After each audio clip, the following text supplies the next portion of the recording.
Chicago is home in America for me. Today, as I took the train from the suburbs to come here, and I spent the day in the office, thinking about this moment, when I stand and speak and talk about Gaza. The title of the event tonight, Why Gaza Matters to Us. I didn't have really clear ideas about what I'm going to talk about. And as I was starting to think about what is it that I will talk about the siege, the numbers, the statistics, the unemployed, the poor, those who live under the poverty line, those who are unable to travel, those who are unable to go home. Just last year, I noticed that people in Gaza just started to talk about what happened in 2008-2009, the so-called Casket operation. And I thought to myself, wow, it really does take a lot of time to begin to process such a heavy burden that is passed on us. I looked at this list, and the first name that I saw on the list, Sulaiman Baraka, 31 years old. Once I saw this name, I started to shake, and I've been holding my tears all day in the office. And the reason why is that this is someone who comes from the same town that I come from. This is someone who is 1 year older than me. But on July 31st, 2014, this guy's life was ended. He was walking down the street, and a missile landed near him and killed him. Had a name next to a number that had a huge effect on me.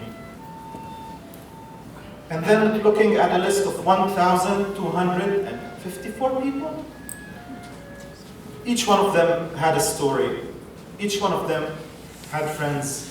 Each one of them had family. Each one of them had a dream, maybe simple dreams.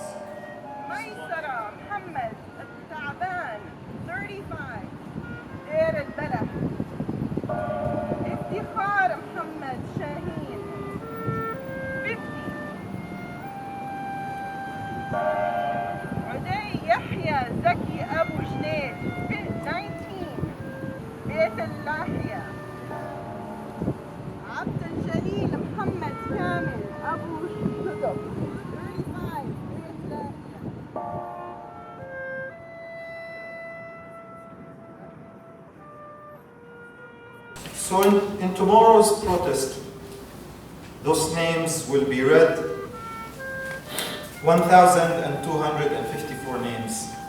So 2014 is still yet to be talked about. 2014 is still yet to be processed in the hearts and minds of the people in Gaza. And this is why Gaza matters to us. It does matter because it is a place that does not simply surrender.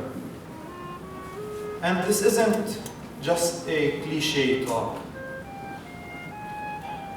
The refusal to surrender and to give up and to stay strong in the face of challenges. No. People in Gaza are humans like us. Amongst them, there is the weak, and there is the strong, and there is those who are willing to sacrifice, and those who are willing to, those who hate that they have to be in that position. Pit them against each other, increase the rates of domestic violence and divorce, give them 4 hours of electricity a day, few resources in a very small area with a lot of people. But yet, Gaza still says no. And Gaza still says no to the delusional frameworks imposed by the international community. Because first of all, how are you going to create a two-state solution while keeping Gaza in the same area, the same geographic area? How are the people there going to have natural population growth? What's going to happen to the 70% of the population there that are refugees? What's going to happen to this region that has zero resources and a lot of people who are dependent on international aid? What will the borders of that region look like? No one wants to answer these questions, because these are the big questions that destroy the foundations of the frameworks imposed by the international community.